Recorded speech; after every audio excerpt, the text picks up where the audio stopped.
다음 섹션으로 애저 네트워크 보안에 대해서 설명을 드리겠습니다. 이제 앞서 저희 황 매니저가 많이 이제 설명을 해준 대로 사실 애저의 보안을 위해서는 단순한 네트워크 보안뿐만 아니라 뭐 애저 AD라던가 기타 뭐 보안 툴을 사용해서 여러 가지 조치를 취해야 하는데요. 이번 섹션에서는 순수하게 네트워크를 구성하는 사람의 입장에서 보안을 어떤 측면에서 신경을 써야 되고 또 애저에 있는 보안 리소스가 어떤 위치에 있는지, 어떤 역할을 수행하는지를 짤막하게 좀 설명해 드리려고 합니다. 그래서 애저에 있는 가장 대표적인 두 가지 보안 리소스, 애저 웹 방화벽, 웹 애플리케이션 파이어월과 기본적인 또 애저 방화벽에 대해서 설명을 드릴 거고, 근데 각각의 리소스에 대해서도 중요하지만, 기능이 중요하지만, 이 두 가지 리소스를 보안을 강화하기 위해 동시에 사용했을 때 고려해야 될 만한 부분이 있어서 이 부분에 대해서도 좀 짤막하게 소개를 드리고자 합니다. 그래서 첫 번째 이제 애저 네트워크 보안에 대해서 이제 어떤 측면을 보아야 하는지, 그리고 오늘날 트렌드가 어떤지를 좀 짤막하게 설명을 드리겠습니다. 요거는 이제 애저의 네트워크를 구성했을 때 그 인프라 구성도 다이어그램의 예시입니다. 그래서 저희가 이제 오늘날 이런 애저 네트워크를 구성을 할 때 주목할 만한 부분이 있는데, 대부분의 사실 구성 요소들이 이제 프라이빗 네트워크 안에 위치하게 되지만, 이렇게 오늘날의 특징은 파스 리소스, 저희가 이제 뭐 애저 SQL 서버라든가 혹은 애저 앱 서비스 같은 이런 파스 리소스조차 프라이빗 리소스화 된다는 점입니다. 사실 이런 리소스들은 기본적으로 생성하면은 퍼블릭 통신을 허용하게 되는 고유의 호스트 네임을 갖는 그런 리소스들인데요. 애저에서 제공하는 어떤 프라이빗 엔드포인트라든가 프라이빗 DNS 존과 같은 어떤 프라이빗 사설 통신을 도와주는 이런 리소스들을 추가적으로 사용을 해서 이런 리소스들도 사실상 원래는 퍼블릭 영역에 있는 거지만 이 하나의 네트워크 안으로 들어오는 프라이빗 리소스화 된다는 점입니다.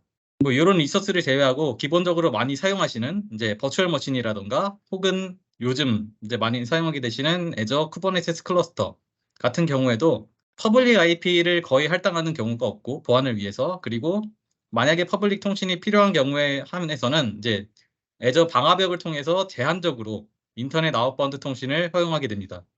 이제 이런 추세에서 이제 결과적으로 애저 네트워크 안에서 실질적으로 퍼블릭 통신을 하는 리소스들은 굉장히 극히 일부라는 것입니다. 그래서 이 리소스들을 목록을 간단하게 살펴보면은 이제 퍼블릭에서 애저로 들어오는 인바운드 관점에서는 여기에는 애저 프론트 도어, 그리고 애플리케이션 게이트웨이, 그리고 파이어월 세 가지 정도가 있겠고요. 그리고 반대로 애저에서 나가는 퍼블릭 아웃바운드 관점에서는 말씀드린 대로 제한적으로만 이제 아웃바운드 통신을 허용하기 위한 애저 방화벽을 사용하게 됩니다. 사실 거의 모든 인터넷 아웃바운드 통신은 애저에서는 이 방화벽을 통해서 제어한다고 보시면 되겠습니다. 이런 애저 파이어월 같은 경우에는 저희가 익히 알고 있는 뭐 IP, 프로토콜, 포트 기반의 어떤 방화벽 규칙 설정을 지원하게 되고요. 그리고 여기 있는 와프, 웹 애플리케이션 파이어월 같은 경우에는 이제 레이어 7 단계에서 동작하는 오와스프 탑10 프로텍션이라던가 아니면은 일반적으로 알려진 취약성 공격 이런 거에 대해서 방어하는 그런 로직을 제공을 합니다. 그런데 이 방화벽과 달리 이 와프라는 거는 어떤 온프렘의 와프 장비와 같이 무슨 뭐 스탠드얼론으로 단일 리소스로 구성되는 게 아니고요. 여기 보시면은 애저 프론트 도어나 애저 애플리케이션 게이트웨이라는 이제 L7 리소스에 애드온해서 사용하는 형식으로 지원을 합니다. 와프와 파이어월을 통해서 애저에 구성된 이런 어떤 서비스 전체를 네트워크적으로 보안을 책임진다고 보시면 되겠습니다. 그래서 애저 내에 구성된 서비스를 효과적으로 보호하기 위해서는 결국 두 리소스에서 저희가 보안 정책을 되게 상세하게 좀 정의를 해야 되고, 실질적으로 이 두 장비를 통과하는 여러 트래픽에 대해서 이제 로그가 남을 텐데 그 로그를 분석해보고 피드백을 하는 등의 어떤 보안 전략이 좀 필요합니다. 그래서 이제 첫 번째로 살펴볼 애저의 네트워크 보안 장비, 애저 와프가 되겠습니다. 애저 와프에 대해서는 이제 다음과 같은 목차로 준비를 했습니다. 그래서 우선 애저 프론트 도어라는 리소스를 간단하게 소개를 먼저 할 건데요. 앞서 말씀드린 바와 같이 이 애저 프론트 도어나 애플리케이션 게이트웨이의 와프 정책을 이제 할당을 해서 이제 와프가 동작을 하는 건데, 이 두 리소스의 차이점이라고 한다면은 똑같이 L7의 부하 분산을 뭐 제공하는 장비인데 글로벌로 지원하는가 아니면은 리저널로 VNet에 인베드돼서 리저널로 지원을 하는가의 형태가 다릅니다. 근데 어쨌든 이제 애플리케이션 게이트의 대부분의 기능이 프론트 도어에서 지원을 하기 때문에 이 프론트 도어에 대해서 짤막하게 알아보도록 하겠습니다. 그 다음에 보안을 책임지는 애저 와프, 대해서 아래 세 가지 기능을 설명을 드릴 건데요. 이제 간단하게 뭐 예시도 이렇게 살펴볼 거니까 그 부분을 좀 확인을 해주시면 되겠습니다. 네, 애저 프론트 도어라는 리소스인데요. 이 리소스를 아주 짤막하게 정의를 하자면은 CDN 기반 글로벌 웹 부하 분산 및 가속기라고 보시면 되겠습니다. 그래서 말씀드린 L7 장비에 속하지만 이제 CDN 기반으로 동작하기 때문에 그에 맞는 특성이 또 있습니다. 그래서 이 애저 프론트 도어가 제공하는 기능으로는 뭐 커스텀 도메인이 일단 첫 번째가 있고요. 기본적으로 애저 프론트 도어는 어떤 엔드포인트를 행성을 하게 되면, 그러니까 실질적으로 트래픽이 인입되는 인입점이 있는데 그게 애저 fd.net 뭐 이런 식으로 끝나는 호스트네임을 갖게 되는데요. 여기다가 이제 저희가 여기 그림에서 같이 뭐 따따따.contours.com 이런 식으로 이제 CNAME 레코드를 등록을 해가지고 커스텀 도메인을 설정을 합니다. 그리고 이런 커스텀 도메인으로 통신을 하되 당연히 이제 보안을 위해서 HTTPS 통신을 해야 되기 때문에 이 도메인에 대한 인증서를 애저 프론트 도어에 설치를 하게 되는 형태로 이제 지원을 하게 됩니다. 다음으로는 이제 컨텐츠 캐싱 부분입니다. 이게 CDN 기반이라고 말씀을 드렸는데 애저의 글로벌 엣지 로케이션을 통해서 트래픽이 유입되는 형태고, 이런 엣지 로케이션에 있는 엣지 노드들을 통해서 캐싱 기능을 지원을 합니다. 엣지 노드들을 이용한 캐싱을 통해서 결과적으로 웹 성능을 향상시키고 이제 뒷단에 있는 백엔드 오리진 서버에 가해지는 부하를 낮춥니다. 다음으로 특징적인 부분이라고 한다면 이제 웹 가속 부분인데요. 캐싱도 역시 마찬가지로 웹 가속의 일환이라고 볼 수 있는데요. 그거와 별도로 이제 뭐 컨텐츠의 압축을 지원을 한다거나 아니면은 뭐 스플릿 TCP라는 기능을 또 통해서 조금이라도 또 이제 사용자 요청에 대한 응답 속도를 향상시키는 그런 기능을 지원합니다. 하지만 오늘 저희가 이제 가장 중요하게 살펴봐야 할 부분은 요 웹 애플리케이션 프로텍션 부분이고, 요 부분은 그림에서와 같이 애저 프론트 도어라는 리소스의 엣지 로케이션에 이렇게 웹 방화벽 정책이 임베드되는 형태로 웹 방화벽 역할을 수행한다고 보시면 되겠습니다. 그래서 요거는 앞에 살펴본 그림을 와프 입장에서 다시 좀 정리한 그림이라고 보시면 되겠는데요. 말씀드린 대로 애저의 글로벌 엣지를 통해서 여러 가지 이제 트래픽이 유입이 되는데, 이런 유입되는 트래픽에 대해서 하나의 와프 정책을 통해서 저희가 관리를 하기 때문에 어떤 글로벌적으로 일원화된 웹 시큐리티를 제공하는 어떤 리소스다라고 보시면 되겠습니다. 이 와프에서는 아래 세 가지 메뉴를 통해서 보안 정책을 지원을 하고 있습니다. 첫 번째 폴리시 세팅 같은 경우에는 저희가 이제 매니지드 룰이나 커스텀 룰 같은 경우에 여러 가지 보안 정책을 살펴볼 수 있는데, 그런 보안 정책에 의해서 뭐 어떤 특정 액션을 취할 때 액션에 공통적으로 영향을 주는 어떤 공통 속성을 정의하는 부분이라고 보시면 되겠습니다. 두 번째, 매니지드 룰 부분인데요. 이 부분은 저희가 익히 알고 있는 와스프나 일반적인 취약점, 그리고 선택적으로 봇 프로텍션 기능도 지원을 합니다. 근데 이 매니지드 룰 부분은 이름에서 알 수 있듯이 저희가 뭐 따로 정의하거나 설정하거나 할 수 없고 애저에서 관리되는 보안 정책 집합이라고 보시면 되겠습니다. 그리고 마지막으로 커스텀 룰, 이제 말 그대로 저희가 사용자 지정으로 규칙을 정의하는 형태인데, 매니지드 룰만으로는 다 이제 저희가 원하는 보안 요건을 충족할 수 없기 때문에 이 커스텀 룰을 통해서 특정 조건의 규칙들을 설정을 하고, 그래서 대표적으로 사용 예시 같은 경우에는 레이트 리미트 옵션이나 지오 필터링, 뭐 요거는 사실 이제 IP 리스트릭션 기능이라고 보시면 되겠습니다. 그리고 사실 이제 그 외에 여러 가지 또 조건을 사용해서 구성을 할 수 있는데요. 이 부분은 뒤에서 간단하게 살펴보겠습니다. 네, 와프의 첫 번째 기능입니다. 이제 폴리시 세팅 부분인데, 말씀드린 대로 여러 가지 와프 정책에 공통적으로 영향을 주는 그런 속성을 정의하는 부분입니다. 이 오른쪽에 있는 캡처 이미지는 실질적으로 애저 포탈에서 와프를 생성을 하고 이 폴리시 세팅이라는 메뉴에 들어갔을 때 보이는 화면입니다. 그래서 첫 번째 기능으로는 이제 리퀘스트 바디 인스펙션이라는 부분인데요. 말 그대로 와프를 통해 유입되는 어떤 HTTP 리퀘스트 트래픽에 대해서 그 바디를 조사할 수 있는 기능이라고 보시면 되겠습니다. 그래서 만약에 이 기능을 활성화를 하지 않으면은 뒤에 이제 보여드릴 뭐 커스텀 규칙 설정 부분에서 HTTP 리퀘스트 바디를 조건으로 하는 어쩜 매칭 컨디션으로 하는 규칙을 설정할 수가 없게 됩니다. 그런 규칙이 필요하다고 하시면은 이 기능을 활성화를 하셔야 됩니다. 두 번째는 리다이렉트 URL입니다. 그래서 이거는 매니지드 규칙이나 혹은 뭐 커스텀 규칙 등에 대해서 액션이 리다이렉트를 선택했을 때 어떤 목적지로 향할지를 여기서 이제 설정을 하게 됩니다. 하나의 와프 정책이 사실 굉장히 많은 규칙을 가지고 있지만 하나의 와프 정책에서는 하나의 이 리다이렉트 URL만을 설정할 수 있습니다. 그리고 세 번째로는 블락 리스폰스 바디인데요. 말 그대로 저희가 블락 액션을 수행을 했을 때 사용자 브라우저에 이제 어떤 메시지가 표시되게끔 하는 그런 설정 값이라고 보시면 되겠습니다. 그래서 두 번째 기능은 이제 매니지드 규칙 부분입니다. 말씀드린 대로 뭐 저희가 익히 아는 오픈 웹 애플리케이션 시큐리티 프로젝트 WASP 탑 10에 대해서 보안 정책을 이제 지원을 하고 있고요. 그리고 그 외에 이제 일반적인 취약성 공격에 대해서도 마찬가지로 여러 가지 규칙을 지원합니다. 프로텍션을 이제 선택적으로 사용할 수 있다고 말씀을 드렸는데요. 이게 조금 글씨가 작아서 잘 보이실지 모르겠는데 봇 매니저 룰셋이라는 이름을 가진 이제 사전 정의된 룰셋을 활성화했을 때 이렇게 추가적으로 이 이하의 규칙들이 매니지드 룰 부분에 표시가 됩니다. 그래서 이거는 사용하실 수도 있고 안 하실 수도 있고 선택하시면 되겠습니다. 그래서 이런 매니지드 룰 혹은 커스텀 룰도 마찬가지인데 각각의 이런 규칙 하나하나에 대해서 사용할지 말지를 결정을 하실 수가 있고 또한 액션을 이제 다음과 같이 여러 가지에서 선택을 할 수가 있는데요.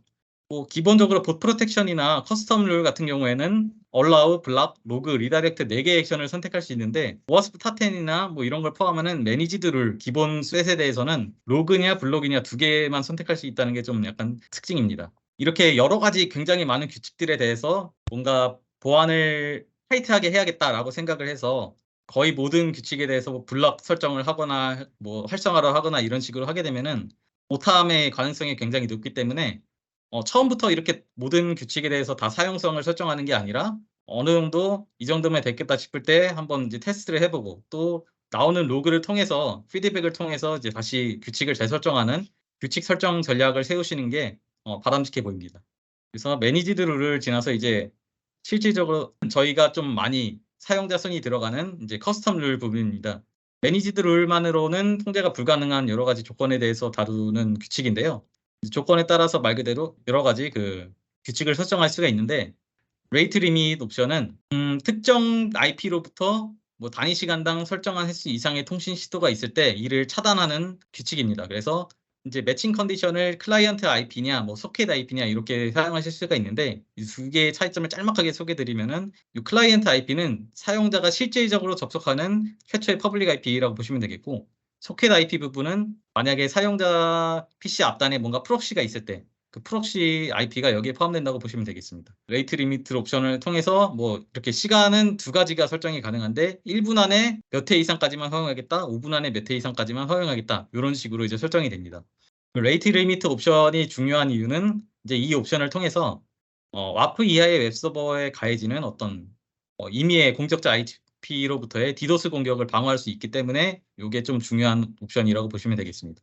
다음은 이제 지오 필터링 옵션인데요. 이 기능은 이제 접속하는 사용자 IP 마찬가지로 이 두 IP를 조건으로 하고 지정학적 위치에 따라서 이제 정의되는 액션을 수행하는 규칙입니다. 그래서 만약에 어떤 서비스를 우리가 대외 서비스를 구성을 했는데 이 서비스가 특정 지역에서만 제공이 되어야 한다거나 혹은 특정 지역 사용자의 경우에는 접속하면 안 된다거나 할 경우 이런 제약이 필요할 경우에 이제 이 기능을 사용해서 그런 통신 제어를 한다고 보시면 되겠습니다. 사실 이제 여기에 언급은 안 드렸지만 폴리시 세팅 부분에서 HTTP 리퀘스트 바디를 조사하는 부분 그 기능을 활성화한다면은 뭐 리퀘스트 URI나 아니면 리퀘스트 헤더 혹은 뭐 리퀘스트 바디 등에서 뭐 문자열의 길이라던가 혹은 특정 문자열이 포함된다거나 하는 거를 조건으로 또 다른 규칙을 생성할 수도 있는데요. 이거는 사실 이제 애플리케이션에 좀 많이 의존하는 부분이기 때문에 그 부분은 이제 따로 설정을 하시면 되겠습니다. 그래서 다음에 세 가지는 이제 제가 테스트로 좀 구성을 했던 사용자 규칙 예시입니다. 그래서 첫 번째를 먼저 살펴보면은 이렇게 이제 커스텀들을 애저 포탈에서 구성을 하게 되는데 첫 번째 규칙 같은 경우에는 매칭 컨디션을 보시면은 사용자의 위치, 접속을 시도하는 사용자의 위치가 한국일 때 어떻게 하겠다. 아래가 이제 액션 부분인데 로그를 하겠다라고 이제 정의를 한 겁니다. 그래서 한국에서 들어오는 모든 이제 요청에 대해서는 로깅을 한다입니다. 그리고 두 번째 규칙 같은 경우에는 매칭 컨디션을 보시면은 스트링이죠. 그래서 이게 특정 문자열이 어떤 리퀘스트 URI에 포함이 될 경우 그때는 어떻게 하겠다라는 건데요. 저 같은 경우에는 리퀘스트 URI를 트림을 한 다음에 여기서 특정 문자열, fire라는 문자열이 포함이 되면은 이제 리다이렉트 하겠다라는 규칙을 생성을 해봤습니다. 그리고 세 번째 규칙은 중요하다고 말씀드린 레이트 리미트 옵션입니다. 한국에서 들어오는 모든 트래픽에 대해서 분당 10회 이상 동일한 IP에서 말씀드린 겁니다. 동일한 소스 IP에서 분당 10회 이상의 트래픽이 들어오면은 이는 차단하겠다. 이렇게 액션 디나이로 설정이 되어 있습니다. 바꿔 말하면은 분당 10회까지만 통신을 허용하기 때문에 10회까지는 이제 정상적으로 통신이 되되 그 이상에 대해서는 차단이 되는 그런 규칙이라고 보시면 됩니다. 그래서 이렇게 규칙을 생성을 하고 그에 맞는 어떤 통신 시도가 이루어졌을 때 어떤 식으로 로그가 남는지가 이제 다음과 같은 화면으로 저희가 확인하실 수 있습니다. 실제로 통신을 제가 시도를 해보고 로그를 이제 추출한 화면인데요. 첫 번째 규칙이 저희가 한국에서 들어오는 모든 트래픽을 다 로깅을 한다고 했습니다. 그런 규칙을 설정을 했는데 이 녹색 박스를 보시면은 첫 번째 규칙 이름이죠. 여기 이제 매칭되는 규칙 이름이 이렇게 표시가 되는데 로그 리퀘스트 프롬 코리아라고 이제 제가 규칙을 만들었고 한국에서 이 IP가 한국 이제 저희 사무실 IP이고 한국에서 들어오는 트래픽이기 때문에 액션 부분에서 로깅을 수행한다라고 확인하실 수 있습니다. 두 번째로 정의한 규칙은 이제 특정 문자열이 포함된 경우인데요. 여기 노란색 박스를 보시면은 저는 이제 아까 no fire라고 뭐 이름을 이렇게 정했는데 이제 fire라는 어떤 스트링이 리퀘스트 URI에 포함됐을 때 그래서 여기 보시면은 리퀘스트 URI가 나오죠. 리퀘스트 URI의 마지막 패스 부분에 fire라는 문자열을 포함시켜서 이제 통신을 시도했을 때 저는 이제 리다이렉트 하게끔 설정을 했고 액션 부분에 보시면은 리다이렉트 되었다 이렇게 로그를 확인하실 수 있습니다. 마지막으로 제일 중요했던 이제 레이트 리미트 규칙이 있는데요. 아래 빨간색 박스의 왼쪽 거를 먼저 보시면 시간 간격이 굉장히 짧습니다. 제가 일부러 좀 짧은 시간 안에 여러 번 이제 리퀘스트를 수행했던 경우인데요. 여기 오른쪽 걸 보시면은 이런 레이트 리미트 규칙에 의해서 액션 블락된 것을 확인하실 수가 있습니다. 그래서 요거는 이제 차단되었던 로그이고 실질적으로 10번까지 이제 허용된 로그는 좀 더 타임라인 아래쪽에 이제 표시가 되는데 그것까지 캡처하지는 않았습니다. 이렇게 이제 커스텀 규칙을 정의를 하고 실질적으로 와프가 어떻게 동작하는지를 이렇게 와프에서 기록하는 로그를 통해서 확인을 한 다음에 그 다음에 뭐 규칙의 사용 여부를 결정한다거나 아니면 규칙의 속성값을 수정을 한다거나 그런 식으로 해서 이제 와프의 규칙을 계속해서 개선해 나가시면 되겠습니다. 네, 이상이 이제 와프의 기능과 로그 화면까지 살펴봤고요. 다음으로 소개드릴 애저 리소스는 애저 방화벽입니다. 이제 앞서 살펴보신 와프가 주로 웹 트래픽, 그러니까 HTTP나 HTTPS에 대해서는 방어 로직을 제공을 했다면은 방화벽 같은 경우에는 일반적으로 아시는 그런 TCP나 UDP 모든 이런 포트에 대해서 모든 포트의 통신에 대한 범위용 보안 리소스라고 보시면 되겠습니다. 그래서 애저 방화벽이 수행하는 핵심 기능 그리고 보안 규칙 설정 내용에 대해서 한번 살펴보겠습니다. 애저 방화벽에 대해서는 뭐 가장 핵심적인 기능은 당연히 이제 트래픽을 필터링하는 기능이겠죠. 그래서 트래픽 필터링 기능에 대해서 살펴볼 것이고요. 애저 방화벽의 특징이라고 한다면은 이 트래픽 필터링을 하는 여러 가지 규칙 집합을 크게 네트워크 규칙 그리고 애플리케이션 규칙이라는 두 종류로 나누어서 수행을 한다는 것입니다. 그리고 다음으로는 프라이빗 IP 레인지 부분인데요. 이 부분을 좀 이제 특정 고객사에서는 좀 필히 고민을 하셔야 될 수 있는데요. 어떤 경우에 그러냐?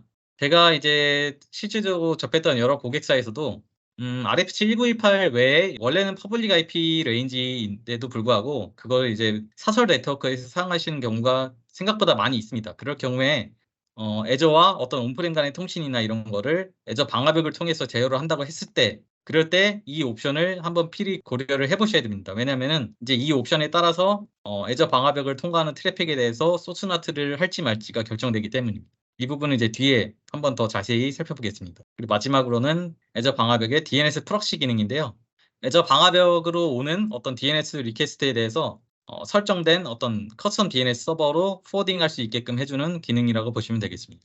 그래서 애저 방화벽의 첫 번째 이제 트래픽 필터링 부분입니다. 말씀드린 대로 네트워크, 애플리케이션 두 가지 타입의 규칙에 의해서 통신이 제어됩니다. 그래서 두 규칙의 특성을 아주 짤막하게 살펴보면은 네트워크 규칙 같은 경우에는 TCP, UDP 프로토콜 다 지원을 하고 있고 IP, 포트, 프로토콜, 그리고 데스티네이션의 네 가지 요소를 중점적으로 규칙이 정의된다고 보시면 됩니다. 그리고 애플리케이션 규칙 같은 경우에는 반면에 이제 웹 트래픽에 대해서만 제어를 하는 규칙이고 목적지 주소를 이제 IP가 아니라 FQDN도 사용할 수 있다라는 게 특징이 됩니다.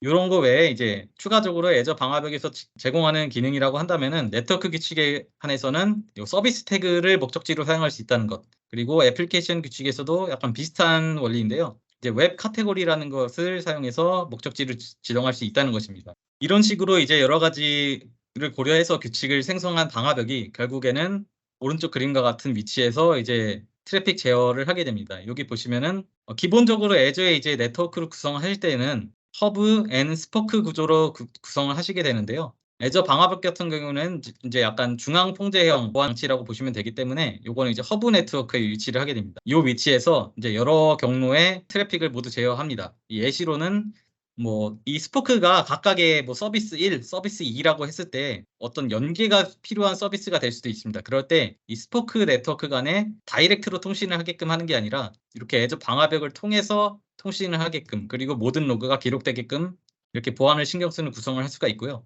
애저에 있는 여러 가지 이런 서비스 서버에서 온프레미스에 있는 AD랑 통신을 한다거나 할 때, 그러니까 이스트 웨스트 트래픽에 대해서도 마찬가지로 애저 방화벽을 통해서 이제 통제를 합니다. 이럴 때 사실은 이 애저 방화벽과 온프레미스 어떤 디바이스 간의 VPN이라든가 뭐 전용선이라든가 하는 그 연결성 구축 장비가 이제 여기 좀 생략이 되어 있는 부분입니다. 마지막으로는 퍼블릭 통신에 대해서도 애저 방화벽을 통해서 제어를 한다. 뭐 서버의 업데이트라든가 OS 업데이트 이런 것들을 하기 위해서 애저 방화벽을 통해서 제한적으로 특정 웹사이트하고만 통신을 하게끔 제한적으로 허용한다. 이런 게 있을 수 있고, 반대로 만약에 어떤 서비스 인이점을 애저 방화벽으로 한다라고 했을 때는 실질적으로 인터넷으로부터 사용자 트래픽이 애저 방화벽을 통해서 디너트 규칙을 통해서 들어오고 결국엔 서버들과 통신을 하게끔 설정하는 이런 여러 가지 시나리오가 있을 수 있습니다.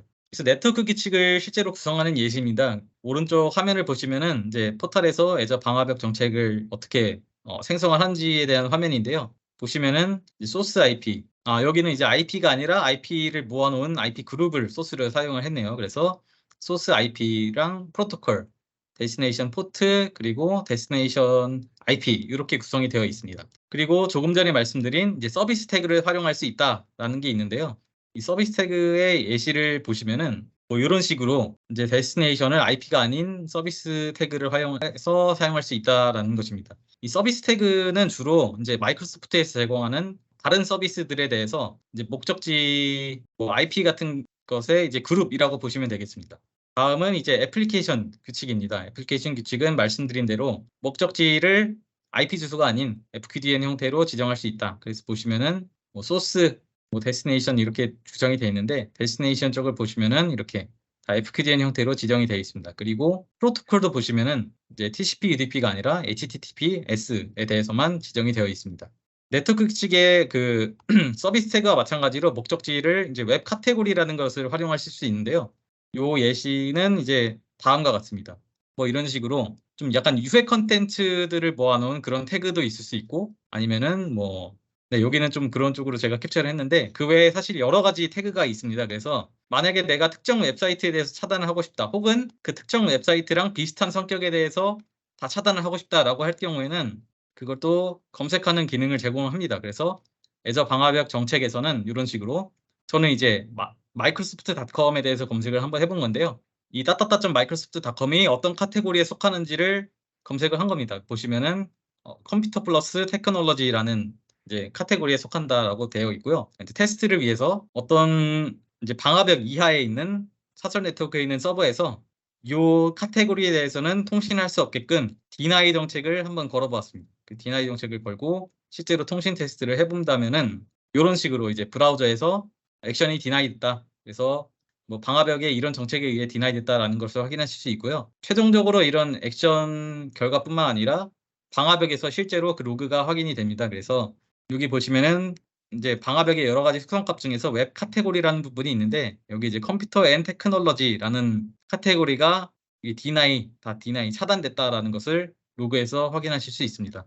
네, 다음으로 살펴볼 이제 방화벽의 기능은 이제 프라이빗 IP 레인지입니다. 아까 이게 좀 여러 가지 고려 사항이 필요하다고 말씀을 드렸는데요. 일단 이 기능 자체는 파이어월을 통하는 트래픽에 대해서 목적지에 따라서 소스나트를 수행하지 않을 그런 목적지를 정의를 하는 기능입니다. 앞서 말씀드린 바와 같이 이제 퍼블릭 IP를 사설 네트워크에서 사용하시는 여러 고객사에서는 실질적으로 이거 기능을 많이 사용을 하게 됩니다. 그래서 오른쪽도 보시면은 이게 어떤 고객사의 사례인데요. 퍼폼 S나트 옵션에서 이제 아래에 있는 IP 영역을 제외하고는 소스나트를 하겠다. 반대로 말하면은 여기 있는 IP랑 통신하는 거에 대해서는 소스나트를 하지 않겠다라는 것입니다. 그래서 이렇게 설정하는 이유가 무엇이냐 이제 말씀드리면은 만약에 애저와 온프레밍 통신 간에 애저 방화벽에서 이제 트래픽 제어를 한다고 했을 때 기본적으로 RF7928을 벗어난 IP에 대해서 방화벽에서 소스나트가 발생한다. 그리고 만약에 소스나트가 발생을 했을 때는 반대로 온프렘 쪽에 있는 방화벽 입장에서는 들어오는 패킷에 대해서 소스 IP가 애저 방화벽의 IP로만 확인이 됩니다.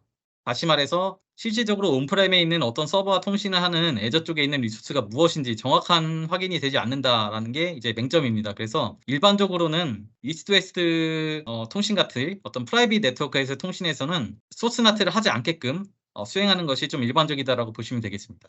그래서 이 그림에서와 같이 여기에 있는 IP 레인지에 대해서는 소스 나트를 행하지 않는다. 이런 규칙을 지금 정의를 한 것입니다. 근데 또 한 가지 이제 특징적인 부분이 이 소스나트 예외 처리를 하는 이 기능은 이제 네트워크 규칙에 대해서만 적용이 가능하고 애저 방화벽의 애플리케이션 규칙에 대해서는 무조건적인 소스나트가 이루어집니다. 그래서 이 부분은 좀 참고를 하셔야 됩니다. 네, 애저 방화벽의 세 번째 기능 이제 DNS 프록시를 살펴볼 건데요.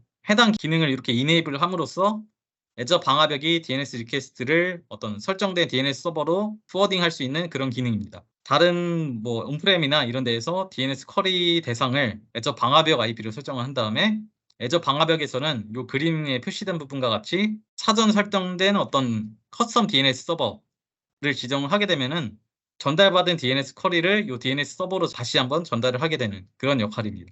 그리고 이 기능이 앞서 살펴본 이제 소스나트 부분하고도 좀 연계가 되는 부분이 있는데요. 기존에 말씀드리기를 네트워크 규칙은 IP 기반으로 그러니까 목적지를 IP만 설정할 수 있다라고 말씀을 드렸는데 사실 이 DNS 프록시 기능을 사용을 하게 되면은 네트워크 규칙에서도 이제 FQDN 목적지를 사용할 수 있습니다. 그래서 만약에 FQDN 목적지를 사용을 하는데 이 DNS 프록시 기능을 활성화하지 않았다 그러면은 실질적으로 이제 정책을 정의하는 화면에서 이런 식으로 에러 문구가 뜹니다. 그래서 너는 DNS 프록시 기능을 사용을 해야만 FQDN 목적지를 사용할 수 있다. 이런 식으로 이제 문구가 뜨는데요. 반대로 이 기능을 활성화하면은 이 밸리데이션을 통과하고 네트워크 규칙에서도 목적지를 FQDN으로 설정을 할 수 있습니다. 이 부분을 조금 다시 한번 살펴봐야 될 필요가 있는 게 이 DNS 프록시 그리고 네트워크 규칙, 소스나트라는 세 가지 측면을 한번 살펴보겠습니다. 기본적으로 말씀드린 대로 FQDN을 목적지로 사용하는 것은 애플리케이션 규칙인데 애플리케이션 규칙은 모든 통신에 대해서 소스나트가 이루어진다.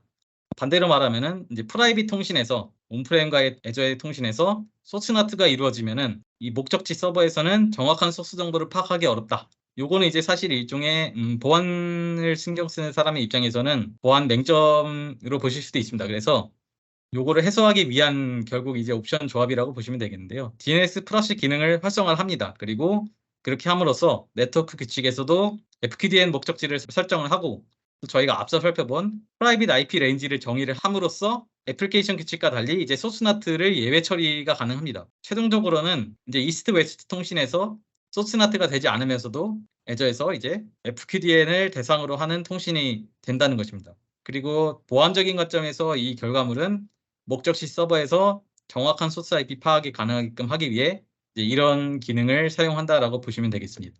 네, 마지막으로 소개드릴 부분은 이제 앞서 살펴본 애저 와프와 애저 방화벽을 같이 사용을 하는 것이 어떻게 이제 구성을 하는가에 대한 내용입니다. 이 두 리소스는 이제 살펴본 바와 같이 서로 간에 좀 방어 로직의 차집합이 굉장히 명확하기 때문에 결국 보안을 강화를 한다는 입장에서는 두 리소스를 모두 사용하는 게 바람직합니다. 근데 이 두 리소스를 동시에 사용할 때에는 또 어떻게 배치하느냐에 따라서 이제 좀 여러 가지 차이점이 있기 때문에 이 부분을 한번 살펴보겠습니다.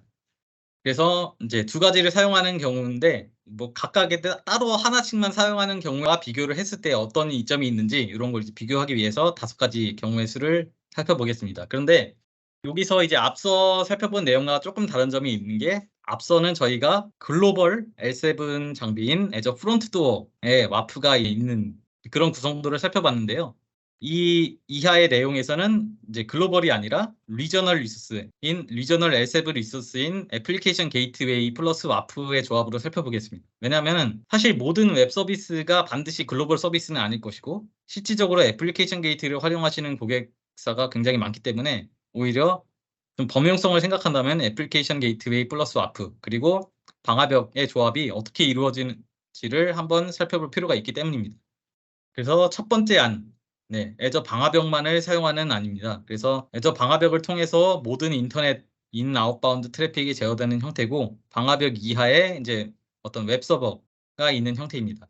애저 방화벽에서 여러 가지 아까 조금 전에 살펴본 그런 네트워크 규칙과 애플리케이션 규칙을 통해서 정책을 굉장히 꼼꼼하게 정의를 하면은 소스 IP, 포트, 프로토콜 등에 기반을 해서 이 뒷단에 있는 서버를 어느 정도 방어할 수는 있습니다. 그러나 당연하게도 이제 와프에서 제공하는 뭐 레이트 리미트 규칙이나 혹은 뭐 HTTP 리퀘스트의 속성을 조건으로 하는 여러 가지 방어 로직이 전혀 구성되지 않았기 때문에 웹 공격에 대한 방어 로직이 없다고 보시면 됩니다. 그래서 일반적으로 저희가 아는 뭐 디도스 공격, 뭐 SQL 인젝션, 뭐 취약성 공격이나 이런 거에 대해서 방어할 수단이 없습니다. 그나마 뭐 장점이라고 한다면은 모든 트래픽, 인터넷 트래픽을 애저 방화벽을 통해서 제어를 하기 때문에 애저 방화벽에 기록되는 로그를 통해서 모든 인터넷 통신 내역을 확인할 수 있다. 뭐 그 정도가 이제 특징이라고 보시면 되겠습니다. 반대로 애저 방화벽이 아니라 와프만을 사용하는 경우입니다. 그래서 이 와프만을 사용해서 인터넷 트래픽을 통제하는 경우인데요. 조금 전에 살펴본 여러 가지 기능들, 뭐 SQL 인젝션을 방어한다거나, 뭐 프로텍션을 쓴다거나, 뭐 워스프에 대한 방어 로직을 제공한다거나 하는 여러 가지 로직을 다 제공을 합니다. 다만 이제 와프나 뭐 애플리케이션 게이트웨이, 프론트 도어 같은 경우에는 HTTP나 HTTPS 프로토콜에 대한 통신만을 받아들일 수 있으므로 그 외의 모든 통신에 대해서는 처리 로직이 없다라고 보시면 되겠습니다. 그래서 이것은 사실 인바운드에만 해당하는 사항이 아니고 만약 이 서버에서 제한적으로 퍼블릭 통신을 해야 되는 경우에 있어서는 방화벽이 없기 때문에 별도의 통신 경로를 만들어줘야 합니다. 예를 들어 뭐 퍼블릭 로드 밸런서 이하에 이 서버를 배치한다거나 게이트웨이를 사용한다거나 아니면은 가장 이제 좋지 않은 방법이지만 퍼블릭 IP를 직접 이 서버에 할당을 해서 그 IP를 통해서 이렇게 인터넷 통신을 하게끔 구성을 해야 되는데요. 그럴 경우에는 당연하게도 방화벽에서 제공하는 트래픽 필터링이나 뭐 로깅 이런 기능을 전혀 활용할 수 없기 때문에 보안적인 리스크가 크다라고 보실 수 있습니다. 아주 간단하게 생각하는 이제 두 개를 같이 쓰면 되지 않나라고 해서 이제 이런 식으로도 사용할 수 있다는 예시입니다. 그래서 첫 번째는 웹 트래픽에 대해서는 와프 쪽으로 이제 수용을 하고 그 외 모든 통신에 대해서는 방화벽 쪽으로 이제 제어를 한다라고 보시면 되겠습니다. 사실 이거는 뭐 큰 특징은 없고 이제 뒷단에 다른 것과 비교를 해보겠습니다. 그래서 네 번째 안은 평행으로 두 리소스를 각각 배치하는 게 아니라 이제 일렬로 배치를 하는 것이죠. 그래서 방화벽을 최상단에 배치를 하고 그 이하에 애저 와프를 배치하고 그리고 그 이하 백엔드로 최종적으로 웹서버를 배치하는 형태입니다. 방화벽을 최상단에 배치하게 하고 이제 디나트 규칙을 통해서 트래픽이 인입이 됩니다. 그러면은 방화벽에서 저희가 설정한 네트워크 그리고 애플리케이션 규칙에 따라서 필터링된 트래픽이 다시 이렇게 와프 쪽으로 인입이 됩니다. 그러면은 와프 쪽에서도 그 고유의 방어 로직을 통해서 필터링을 진행을 하고 최종적으로 두 번 필터링을 거친 트래픽이 이제 웹서버에 도달하게 되는 형태입니다. 당연히 이제 와프와 방화벽을 평행하게 배치한 것보다 더블 필터링이 이루어지기 때문에 필터링 기능이 훨씬 더 강화된다고 보실 수 있고요. 그리고 또 한 가지 특징이라고 한다면은 트래픽의 흐름이 이렇게 일렬로 단순화된다는 그런 어떤 포인트가 있습니다.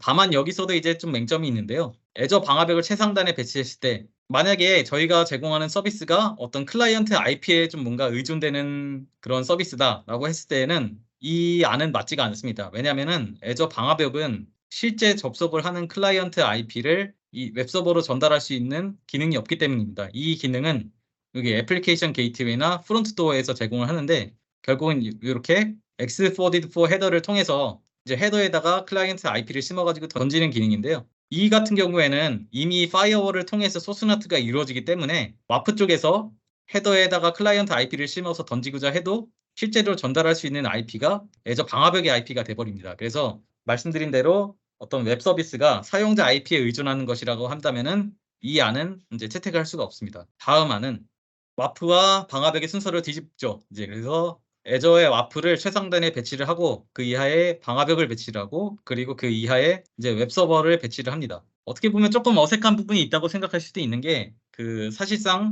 받아들일 수 있는 트래픽의 어떤 스펙트럼이라고 할까요? 종류는 방화벽이 더 많지만 저희가 좀 전에 그런 어떤 가상의 웹 서비스와 같이 클라이언트 IP에 의존하는 형태 그런 식의 이제 서비스가 필요하다고 한다면은 이런 안을 채택을 해야 됩니다. 이것도 마찬가지로 와프 그리고 방화벽 두 개의 보안 장비를 거쳐서 필터링이 이루어지고 최종적으로 트래픽이 웹서버로 들어오는 형태입니다. 그래서 이 같은 경우에는 여기 와프 쪽에서 최초로 클라이언트 IP가 들어왔을 때 이것을 X4DID4 헤더에 심은 다음에 그 헤더가 계속적으로 이제 전달이 돼서 최종적으로 웹서버에도 헤더를 통해서 실질적으로 접속을 시도한 클라이언트 IP가 무엇인지를 전달을 할 수가 있게 됩니다. 사실 저희가 앞서 살펴본 애저 프론트도어에다가 이제 와플을 할당하는 경우에도 이 순서로 동작을 한다고 보시면 되겠습니다. 왜냐하면 프론트도어는 이 애플리케이션 게이트웨이와 달리 글로벌 리소스이기 때문에 무조건적으로 파이어보다 앞단에 위치하게 됩니다. 저희가 살펴본 앞단의 예시가 이 그림과 같다라고 좀 이해를 하시면 되겠습니다.